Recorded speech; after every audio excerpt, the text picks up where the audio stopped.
오늘 우리에게 주시는 말씀 요한복음 1장 1절에서 14절까지 함께 읽도록 하겠습니다. 요한복음 1장 1절에서 14절까지입니다. 제가 한 절, 우리 성도님 한 절 교독하시면서 마지막 절은 함께 읽도록 하겠습니다.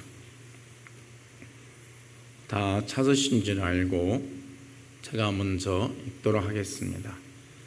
태초에 말씀이 계시니라. 이 말씀이 하나님과 함께 계셨으니 이 말씀은 곧 하나님이시니라. 만물이 그로 말미암아 지은 바 되었으니 지은 것이 하나도 그가 없이는 된 것이 없느니라.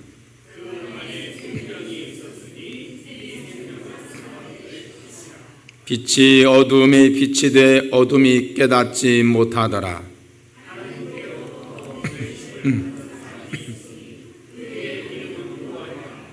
그가 증언하러 왔으니 곧 빛에 대하여 증언하고 모든 사람이 자기로 말미암아 믿게 하려 함이라.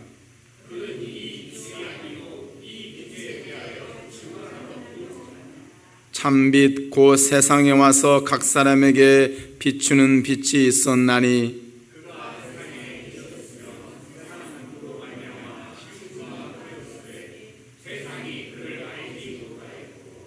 자기 땅에 오매 자기 백성이 영접하지 아니하였으나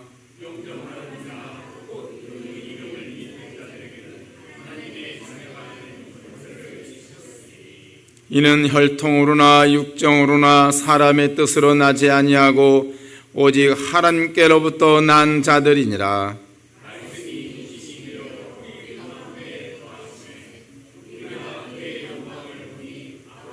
독생자의 영광이요 은혜와 진리가 충만하더라. 아멘. 오늘 우리에게 주시는 말씀 제목 한번 다 같이 따라서 하도록 하겠습니다.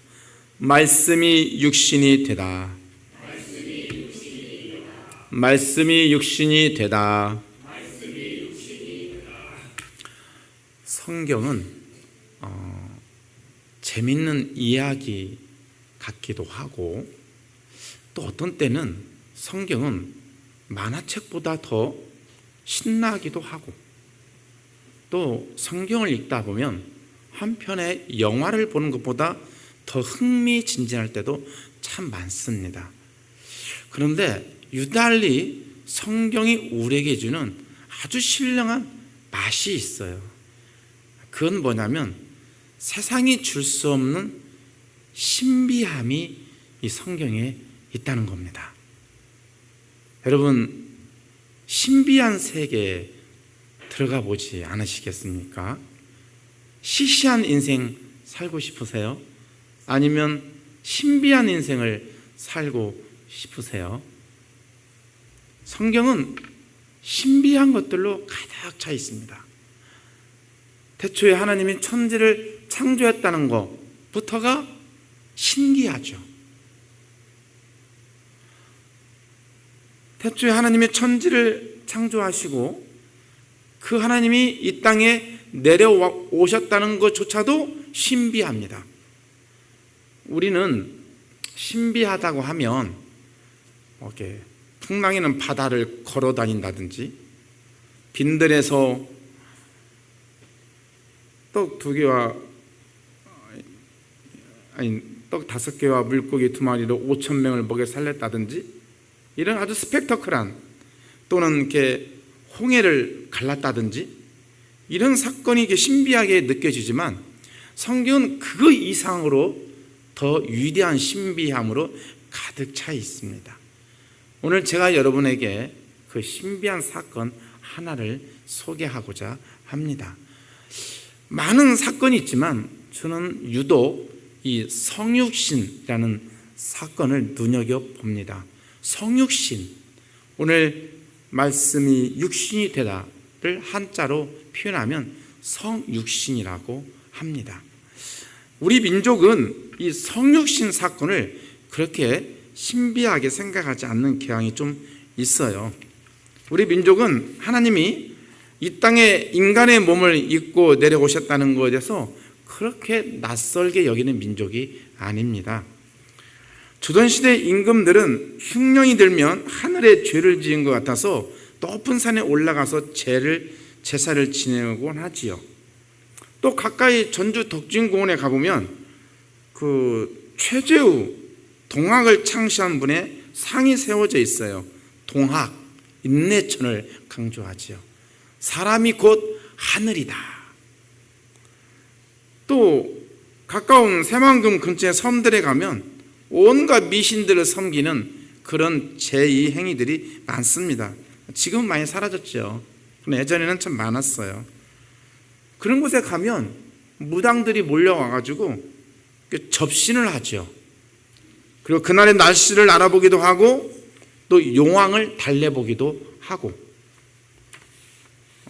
우리 민족, 우리나라는 이 우상과 미신들과 잡귀들이 많습니다.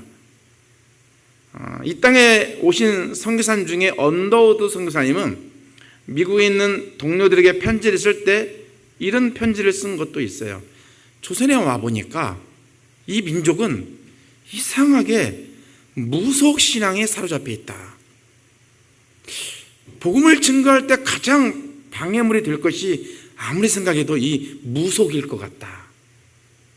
이런 편지를 쓸 정도로 우리 조선이라는 나라는, 우리 대한민국은요, 이 무속신앙이 강해요. 미신이 강하고 잡귀들이 많고 우상들이 많습니다. 그러다 보니 하나님이 이 땅에 인간의 몸을 입고 내려오셨다는 말은 뭐 그렇게 대단한 사건으로 보이지 않아요. 뭐 그럴 수 있나 보네. 뭐 예루살렘에 뭐 아기 예수가 말 9일간에 태어났다는데 뭐 그날을 성탄절로 지킨대. 뭐 그 정도.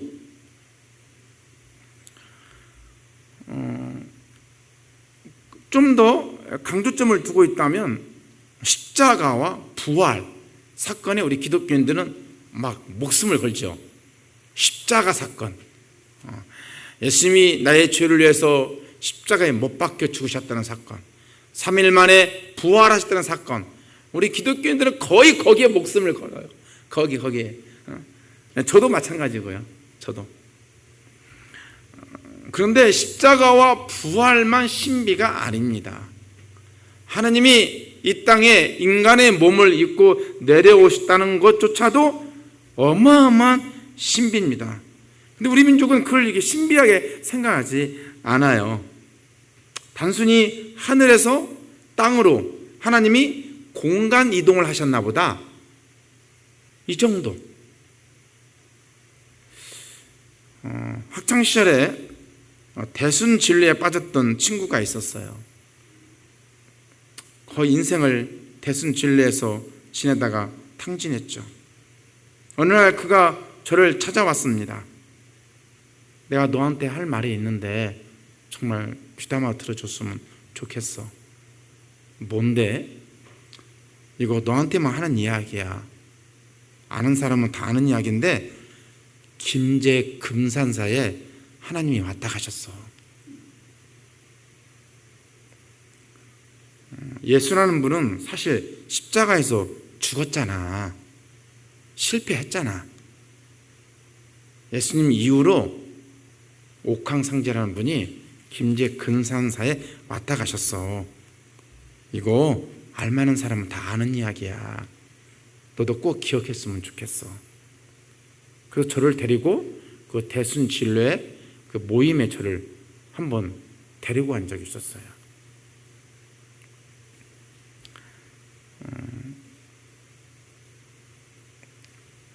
그 옥황상제라고 불리는 그분은 바다를 가랑잎 타고 건너시며 오병이어를 지금도 행하시면서 아프리카에서 굶어 죽어 있는 사람들의 배고픔을 다 해결해 주셔. 이런 말들을 우리 민족은 주위에서 얼마든지 들을 수 있는 민족이에요.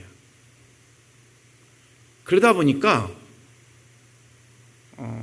하나님이 이 땅에 인간의 몸을 입고 내려오셨다는 말이 그렇게 신비하게 들려지질 않아요. 산에 가면 산신령이 있고 바다에 가면 용왕이 있고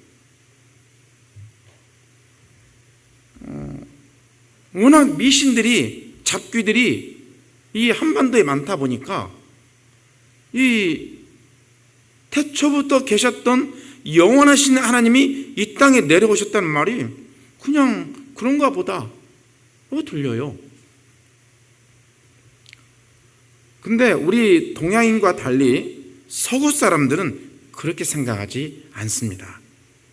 하나님을 무슨 신, 뭐 이렇게 잡귀, 기 이런 관점으로 생각하기보다 하나님은 인간이 헤아릴 수 없는 무한하신 분, 인간의 이성으로는 도저히 이해가 안 되시는 분, 이런 분으로 생각해요. 하나님을 뭐 잡귀, 뭐 용왕님, 옥황상제 뭐 이렇게 생각하지 않아요. 서구인들은 철학적으로 생각을 해요. 아니 무한하신 하나님이 어떻게 이 땅에 유한한 인간의 몸으로 내려올 수가 있지? 우리의 몸은 썩어 문드러질 것이며 한 점의 티끌로 진흙으로 만들어진 어떻게 이런 인간의 몸을 입고 이 땅에 내려오시지? 이게 말이 된단 말인가? 이렇게 생각해요.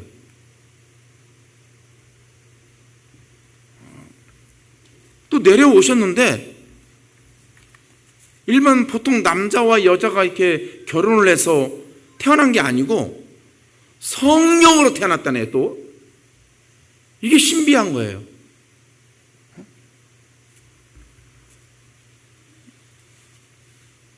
하나님이 인간의 몸을 입고 이 땅에 내려오신 그 사건은요, 십자가 부활 못지 않습니다.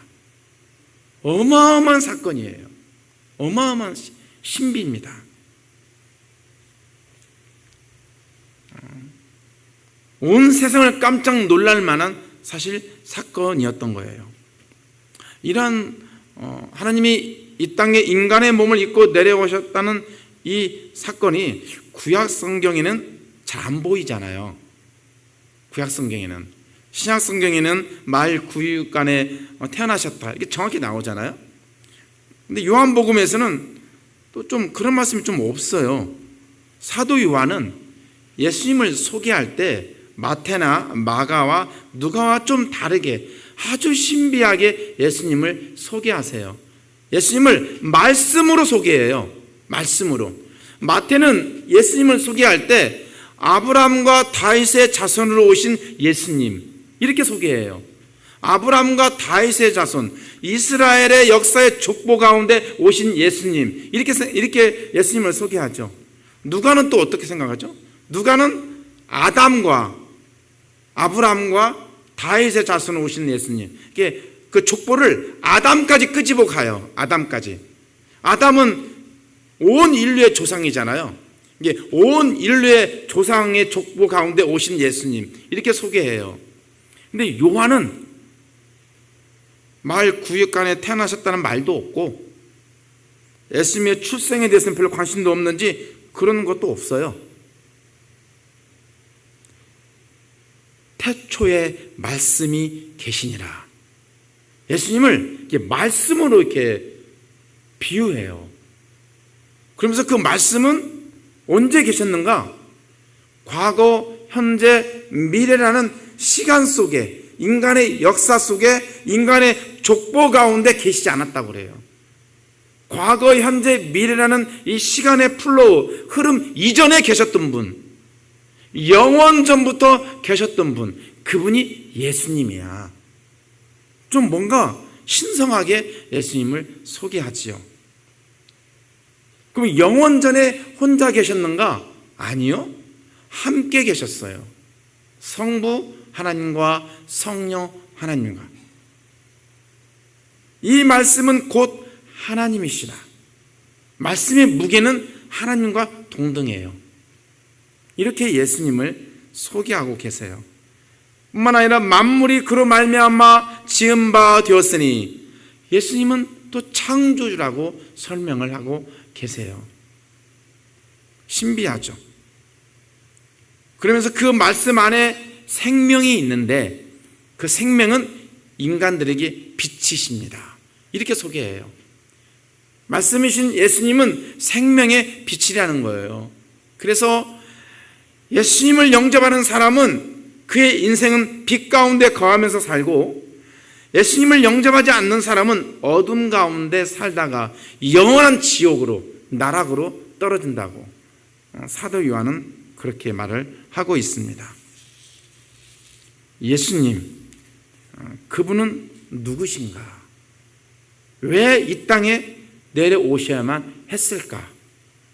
그 부분들을 한번 저와 여러분이 좀 생각을 해봤으면 좋겠어요. 왜 예수님은 이 땅에 오시는데 이게 말씀으로 오셨나? 신비하지 않으세요?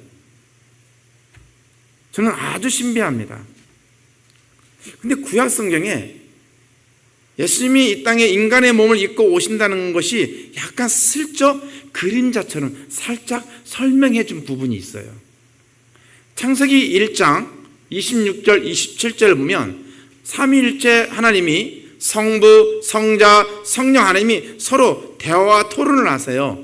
그리고 뭐라고 말하냐면 우리가 우리의 형상을 따라 우리의 모양대로 사람을 만들자, 이런 표현이 있어요. 그게 무슨 뜻일까요? 삼위일체 하나님이 하나님의 형상을 따라 하나님의 모양대로 사람을 만든다는 말을, 그 속에는 어떤 뜻이 있냐면 나중에 내가 한 번은 이 땅에 사람의 모양으로 내려가겠다는 말이 포함되어 있는 거예요. 하나님이 사람의 몸을 가지고 이 땅에 내려오겠다는 살짝 뉘앙스를 살짝 깔아놓은 거예요. 그래서 하나님이 이 땅에 인간의 몸을 입고 오셨다는 그 말에는 두 가지 이유가 있습니다. 왜 이 땅에 인간의 몸을 입고 내려오셨는가? 첫 번째는 하나님이 자기 자신을 보여주시기 위하여 이 땅에 내려오셨다. 왜냐하면 하나님이 자기의 형상대로 자기의 모양대로 사람을 만들었으니까 그 말은 언젠가 한 번은 이 땅에 내려오신다는 말이기도 해요. 하나님은 성경을 왜 기록했냐면 하나님은 자기가 누구인지를 알려주기 위하여 이 성경을 기록했어요. 그럼 성경을 기록하지 않으면 우리 인간은 하나님이 누구신지 알 수 없나요? 아니죠. 조금은 알 수 있죠. 밤하늘에 은하계에 펼쳐져 있는 수많은 별들을 보면서, 또는 마른 하늘에 내려지는 그 날벼락, 천둥 소리를 보면서 인간의 마음속에는 아이고, 하나님이라는 게 계시는가 보다, 이런 막연한 추측을 합니다. 성경이 없어도 인간은 어떤 뭔가 잘은 모르겠는데 어떤 절대자, 어떤 신이 있나 보다, 이 정도의 생각은 해요. 하고 살아요. 근데 그 하나님이 이스라엘 백성을 홍해를 건너가게 하신 여호와 하나님인지는 몰라요. 그리고 내 죄를 위해서 십자가에 죽으신 예수님이 하나님이신 줄, 그런 것은 몰라요. 그러나 예수를 안 믿는 사람도 막연하게 뭔가 저 하늘 위에 하나님이 계시겠지, 이 정도 생각은 하고 살아요. 그러나 분명하지 않죠. 근데 하나님은 이 성경을 통하여서 내가 누군지를 정확히 보여주셨어요. 그래서 여러분이 하나님을 알고 하나님을 믿고 싶고 좀 더 분명하게 알고 싶으시면 성경을 부단하게 읽으셔야 돼요. 성경을 부단하게.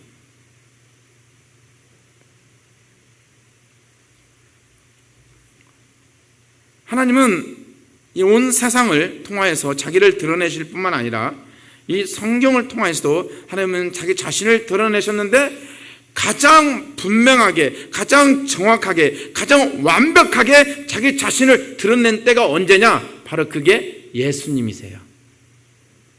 예수님은 하나님의 형상이세요. 예수님을 알면 하나님을 알 수 있어요. 제자들이 하나님을 보여달라고 그래요. 그럼 예수님이 너희가 나를 보았더라면 우리 아버지 하나님을 알았을 것인데 왜 자꾸 나한테 하나님을 보여달라고 하느냐? 예수님을 알면 하나님을 아는 거예요. 예수님을 보면 하나님을 보는 거예요. 그래서 우리가 이 땅을 살아가면서 저와 여러분이 하셔야 될 일 중에 하나가 뭐냐면, 오늘 사도 요한이 말한 대로 사도 요한은 빛은 아니세요. 생명의 빛은 예수님이세요. 사도 요한은 생명의 빛이신 예수님을, 하나님을 드러내는 증인이에요. 증인. 그럼 저와 여러분이 이 땅을 살면서 살아가는 이유 하나를 발견하셨을 겁니다. 저와 여러분이 사실 이 땅에 살아가는 이유는 딱 하나예요. 사실은 하나님이 누구신가를 보여주는 삶, 그게 저와 여러분의 삶의 목적입니다. 선교, 전도, 신앙생활을 어렵게 생각하지 마시기 바랍니다. 신앙생활이란 하나님이 누구인지를 보여주는 겁니다. 선교와 전도를 너무 어렵게 생각하지 마세요. 하나님이 얼마나 좋으신 분인가를 전혀 나와 다른 문화권에 살아가고 있는 사람들에게 보여주는 거예요. 그게 신앙생활이고 선교고 전도입니다. 이번 여름에 지난주에 강원도에서 어마어마한 일이 있었죠. 기억하시나요? 1만여 명의 학생들이, 대학생들이 우리 하나님의 이름을 높이며 노래 부르며 예배를 드렸습니다. 1만 명이 넘는 학생들이었어요.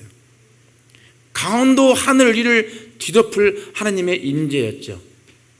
이런 자리에 한번 가보고 싶지 않으세요? 수많은 학생들이 젊은 날에 하나님을 경험하고 하나님의 임재를 느끼면서 하나님이 얼마나 좋으신 분인가를 찬양하는 시간이에요. 한두 명도 아니고 1만 명이 모여서.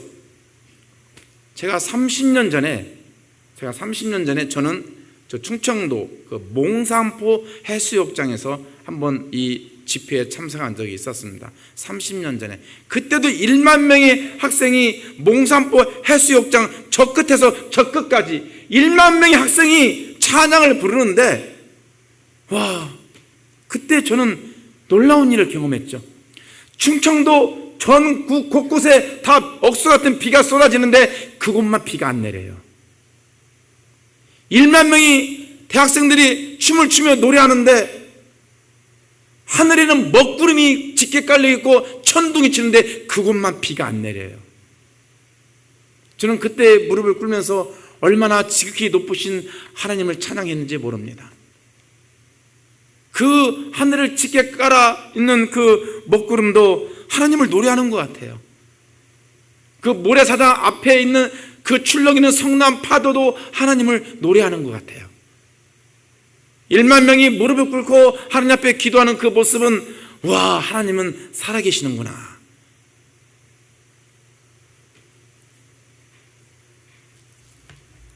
우리의 신앙생활은 그렇게 어렵지 않습니다.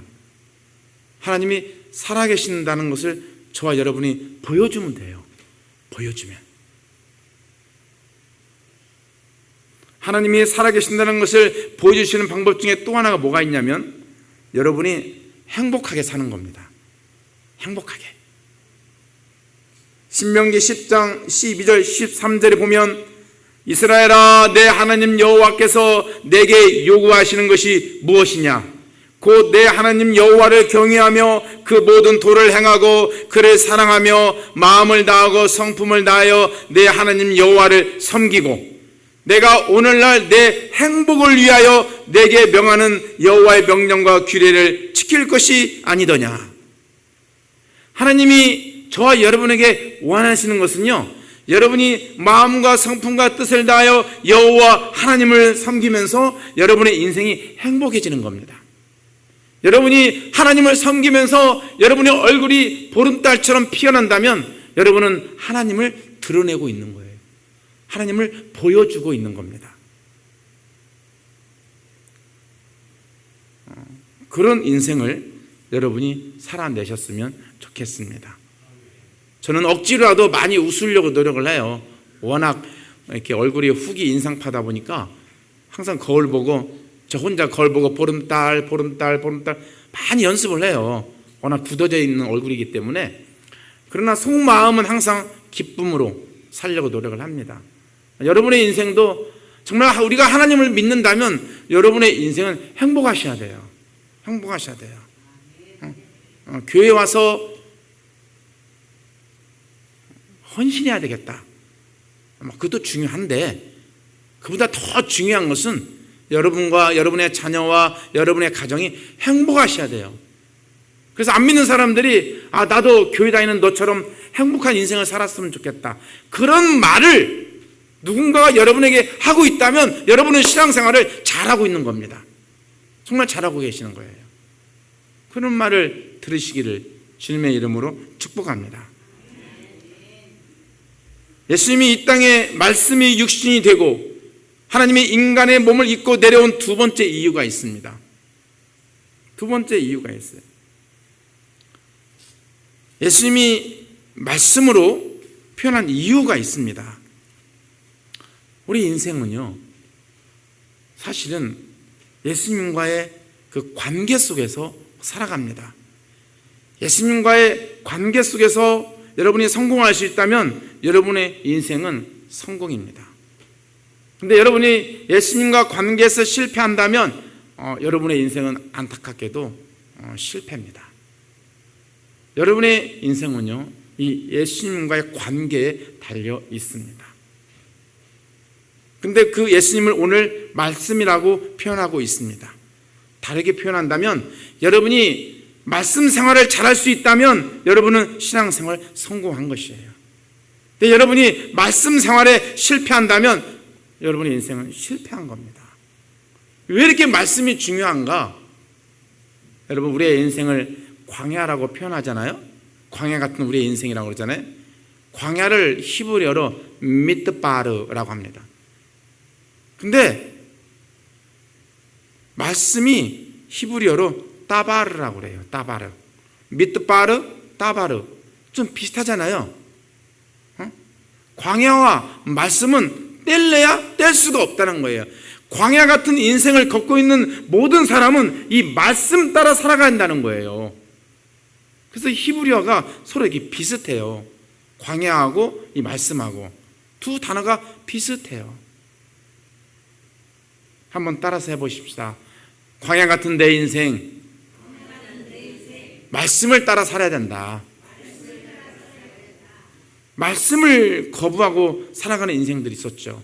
이스라엘의 초대 왕 사울 왕이 왜 버림받았습니까? 사울 왕이 왜 버림받았죠? 말씀대로 살지 않았기 때문에. 그랬더니 선지자가 막 사울이 말하기를 왕이여 당신이 하나님을 버렸습니다. 제가 언제 하나님을 버려요? 말씀에 순종하지 않았기 때문에 그렇습니다.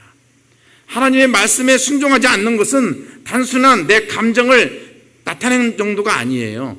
하나님을 거부한 것이에요. 하나님을 버린 것이에요. 근데 다윗은 어땠어요? 하나님의 말씀대로 살았잖아요. 왕이요, 어떻게 그런 행동을 하십니까? 어떻게 남의 여자를 그렇게 취할 수가 있습니까? 그러니까 바로 무릎 꿇고 바로 그 자리에서 회개하지 않습니까? 그래서 다윗이 위대한 겁니다. 다윗이 인생이 실수가 없었기 때문에 위대한 게 아니에요. 다윗이 여러 나라를 다 정복했기 때문에 다윗이 위대한 게 아닙니다. 다윗이 위대했던 이유는 말씀에 순종했기 때문에 그래요. 죄를 지을 수 있지요. 우리 인생이 옆 사람과 싸울 수 있지요. 남의 것 훔칠 수도 있습니다. 남의 것 도둑질할 수도 있어요. 우리 인생은. 그러나 그 순간에 우리가 하나님 앞에 무릎 꿇고 회개할 수 있다면 그 사람의 인생은 위대한 겁니다. 한 개인만 그러나요? 그렇지 않습니다. 한 나라의 민족도 마찬가지예요. 한 나라의 운명도 말씀 따라 살아가면 그 민족은 위대한 민족이 돼요. 그러나 말씀 따라 살아가지 않으면 그 민족은 미래가 없습니다. 이스라엘이, 북이스라엘이 왜 망했습니까? 남유다가 왜 바벨론 포로로 끌려갔습니까? 말씀에 순종하지 않았기 때문에. 말씀에 순종하지 않았기 때문에.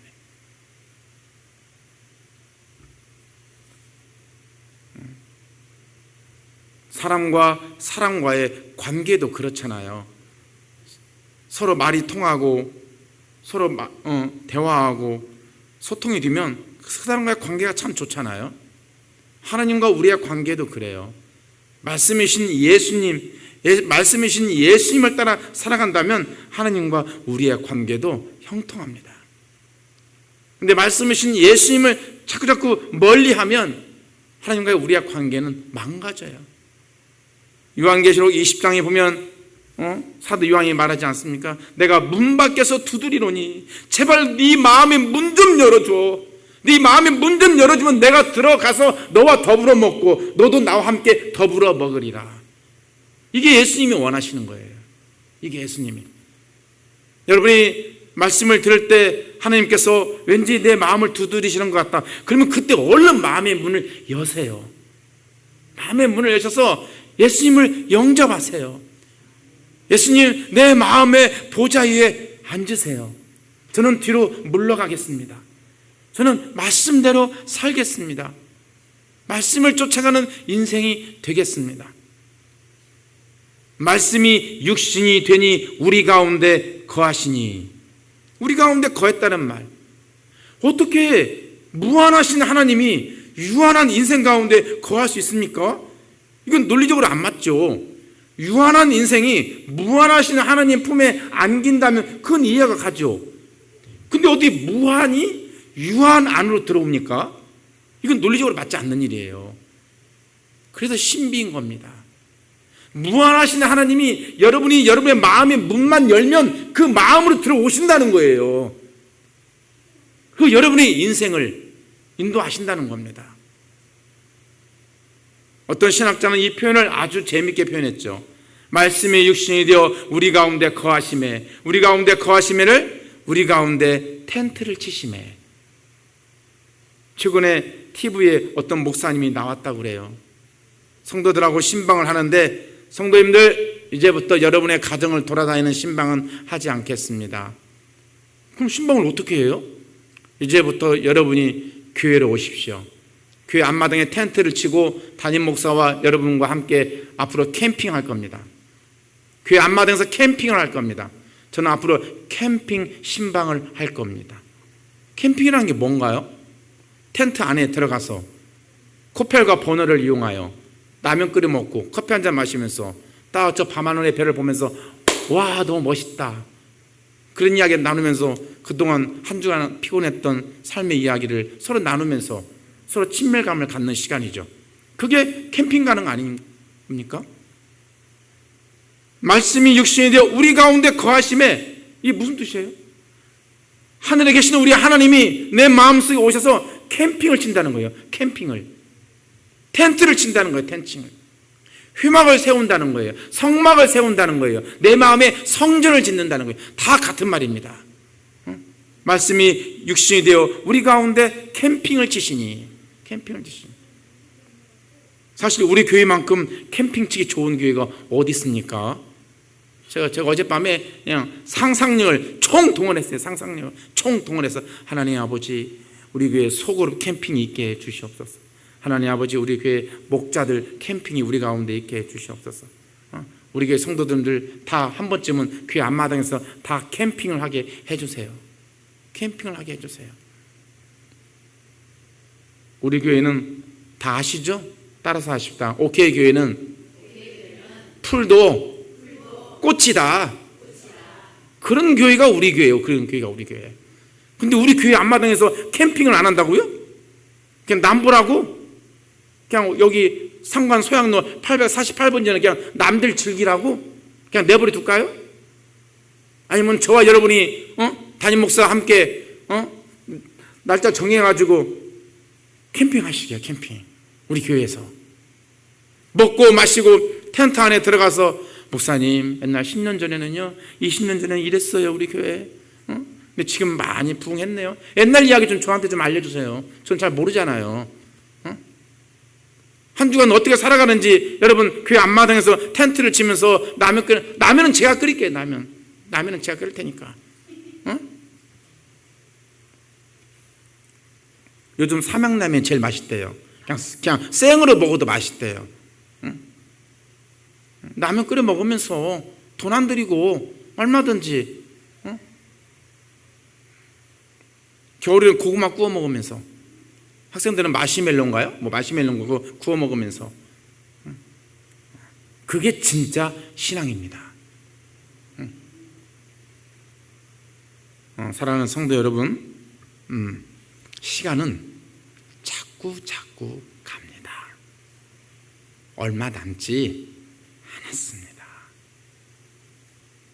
유한한 인생인 것을 늘 기억하시고, 교회 올 때마다 내가 캠핑하러 간다, 그런 마음으로 오시고, 내가 주님과 함께 더불어 먹고 마시는 그런 인생을 살다가 하나님께 가야 되겠다.